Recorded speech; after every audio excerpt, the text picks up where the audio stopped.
Hi YouTubers, Jeff Cote here with Ask PYS.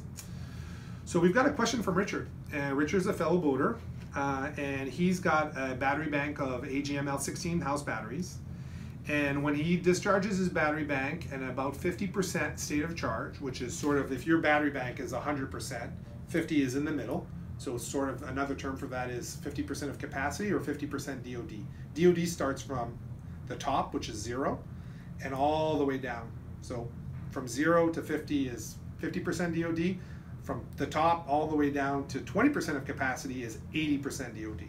Okay, so DOD stands for depth of discharge. But in this instance, battery capacity is another way to look at it. So it's either 50% capacity or 50% DOD.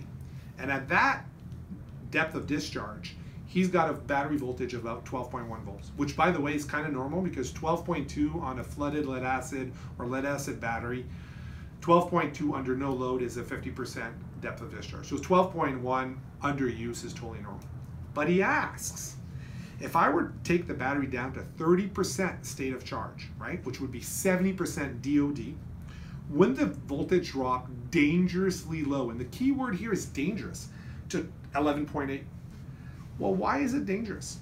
Right? Battery voltage, you know, when you start your engine, the battery voltage can go down to 10.5, 11 volts, 10 volts. I've seen 9.5 volts, the starter.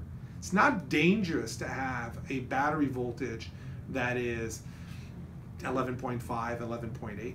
The question is, what are going to be happening to the loads actually running at that voltage?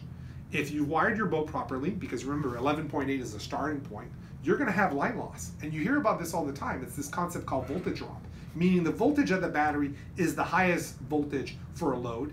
And as you go further and further away, you're going to have lower and lower voltage. So you can have 11.8 of the battery, but you could have a light far, far away that only has 11.2 or 11.1. And if it's a badly wired boat, bad crimps, undersized wires, you know, people that cut those corners, people that drive us crazy, it could be 10.5.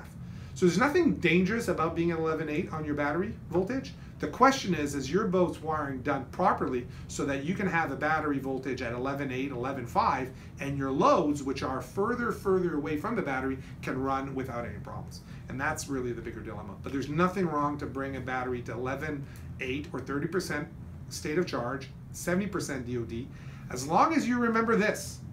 In life, nothing is free. The more you bring down your battery deeper, of course you're going to compromise cycles. But the whole purpose of the battery is to be used. So I hear people say, oh, Jeff, I never bring my batteries down below 90%. I'm like, you're wasting your time and your money. You know, the batteries are meant to be used. Do it knowingly. And sometimes going down to 30% on an AGM is fine because the alternative is what? Recharging the battery how? Right? And so it's okay to bring your batteries down to 30%. Or for instance, a Firefly, I have boat owners that bring their Firefly batteries down to 30% regularly. It's not bad, it's a choice. And it's a good choice. It is, because often it doesn't make sense and it's not practical to deplete your battery bank and keep it at 80% or 90% all the time. Why have so much capacity if you're not using it? And that's why it's okay to bring your batteries down to 30% of capacity and have 11.8 volts. Thank you for watching this video. If you've got further questions and you're wondering about your own boat, please ask questions below or send us an email with your questions and we'll get to them hopefully as soon as possible. Also, we're trying to keep this channel ad-free, so please donate on the PayPal so that we can keep doing these productions and also potentially buy one of our lovely hats on our merch store. If you haven't done so, please subscribe to our YouTube and get our weekly updates. We're posting about 4 videos a week right now. And also, thanks for watching.